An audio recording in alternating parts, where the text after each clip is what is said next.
मागच्या ब्लॉगमध्ये बघितल्याप्रमाणे आम्ही कालच ओंकारेश्वरला आलो होतो आणि आज सकाळी 6 वाजता दर्शनासाठी निघालो होतो।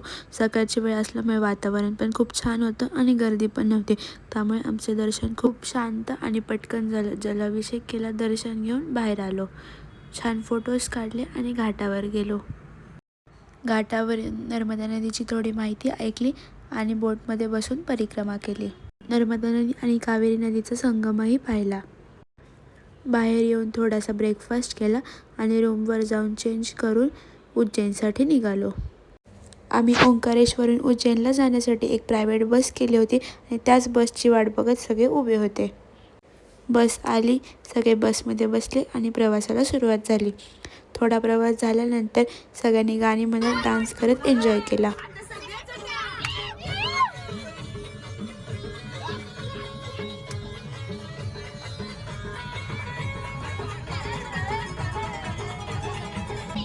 डान्स करता करता इंदोर कधी आलं हे आम्हाला समजलं नाही। इंदोरमध्ये छान लंच केला आणि थोड्याच वेळात आम्ही उज्जैनमध्ये पोहोचलो। रूम आधीच बुक केलं होतं, त्यामुळे रूमवर गेलो, फ्रेश झालो, थोडासा आराम केला आणि फिरण्यासाठी बाहेर गेलो।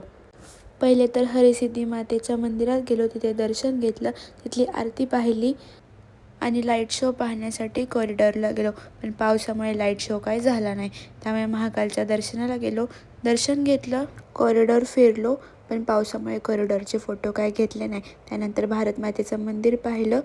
आम्ही तर चालून चालून फार दमलो होतो, पण ही चिलीपल्ली काही दमली नव्हती, त्यामुळे छान जेवण केलं आणि रूमवर गेलो। रात्री 12 वाजता चिकूदादाचा बर्थडे केला आणि झोपलो। पुढे काय झालं ते पाहू नेक्स्ट ब्लॉगमध्ये।